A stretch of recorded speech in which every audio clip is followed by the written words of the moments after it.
La presse est là. Et nous la presse. On est par là. Siré, c'est là.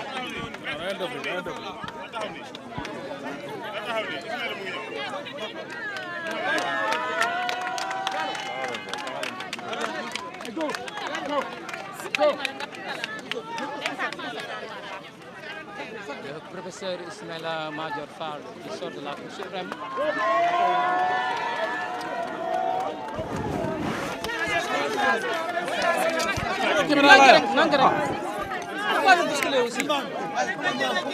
Le professeur Ismaïla Madior Fall mi ngi noonu di safontek ses sympathisants, ses militants. Ismaïla Madior Fall sort de la Cour suprême. Mi ngi noonu le ministre Ismaïla Madior Fall mi ngi noonu.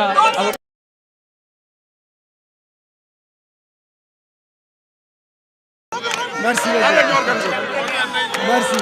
Merci Nana. Merci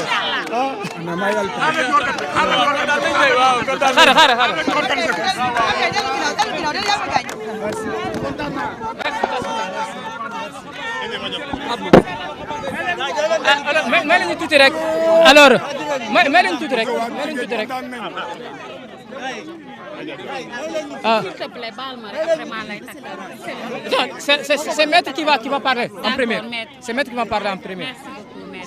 C'est bon les cadres. pas bon jusqu'à présent. Gars yi pousse leen tuuti waaw. Non man ma pousse mën naa téye micro yi.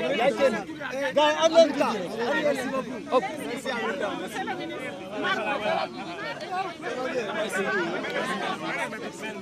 man boo demee côté bee pour nga mën a am bu baax. Pourtant man dama bëgg a jël. C'est bon les cadres. Alors Maître que peut-on retenir à l'issue de l'audience? Que peut-on France que peut-on retenir à l'issue de l'audience? Bon, voilà, je pense que la liesse qui s'est exprimée tout de suite.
Alors que tout le monde sait que c'est une loi qui va être abrogée.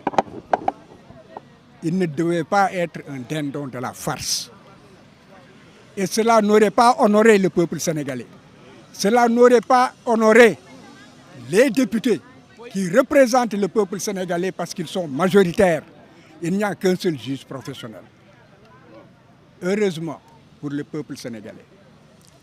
Donc, ce renvoi se justifiait et s'il avait été refusé la dernière fois, considéré comme un incident de procédure, les juges se sont rattrapés à juste titre et ont reconnu que ce n'était pas un incident de procédure et que les droits de la défense, qui sont sacrés, constitutionnellement garantis par les conventions internationales, devaient être respectés.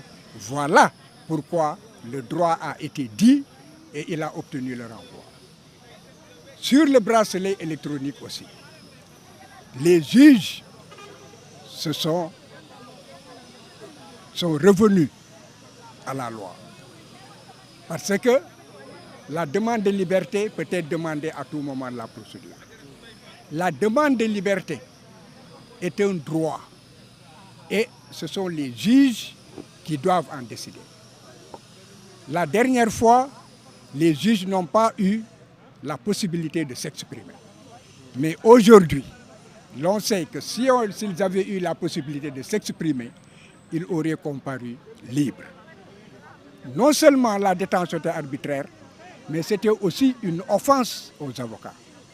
Comment est-ce qu'un avocat peut accepter de venir plaider pour quelqu'un qui est menotté et qui répond à des questions et qui ne jouit pas de toutes ses facultés intellectuelles, de tout son équilibre mental?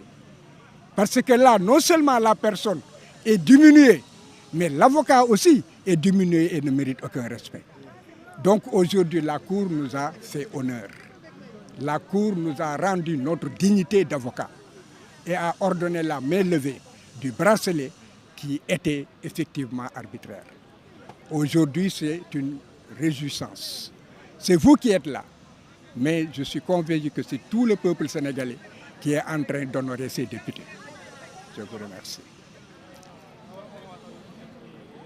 li ma bëggoon wax moom moo di tey ji mbégte la mbégte bu mag ndax Ismaïla mi taxaw dafa di koo xam ne que professeur titulaire de chaire la moom moo di addina bi yëpp daf koo fonk addina bi yëpp dañ koo jox cër kon ku mel nii réew bu ko amee ñu koy toppatu ñàkk fayda yu ñàkk solo ay 50 millions yoo xam ne état bi yoonam nekku ci parce que fiftu ne état bi demul te wax na expliqué na que lii ñuy wax nekkul du dëgg ñu jéng ko lu ëpp at te yoon nee na que bu weesoo juróom benn weer dañ ko war a libéré mooy bu nekkoon kaso dañ koy génnee ba pare yoon ne que jéng bi ñuy jéng parce que takk ceen ci tànk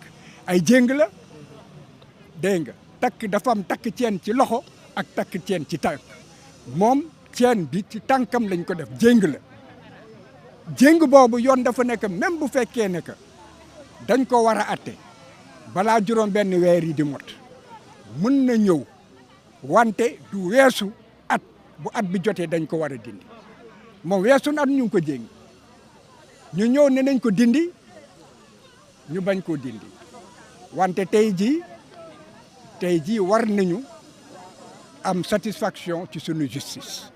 Pourquoi? Parce que justice bi ci boppam reconnaître na ne que bañ koy bañ booba am na foo xam ne juum nañ ci kon boog dellu si nañ ci seen juumte ne nañ dindi càq bi nu mu gën a gaawee kon kooku fierté la te justice nii la war a defee ndax nit la ret bu fekkee ne que loolu weesu na ñu ne nañ ko dàq bi maanaam dafa doon lu war ndax mënuñu ne que dafa am ku koy ger kuy ger kooku mooy dem ci ki ñuy ger kiy dem ci ki ñuy ger kooku ñu bàyyi ko muy taxawaalu ñëw amul kenn jéngu ko dara jotu ko attewuñ ko ñu indi ko fii mu naan day seede la lay seede kon boog te moom mun nañ ko atte ñeenti yoon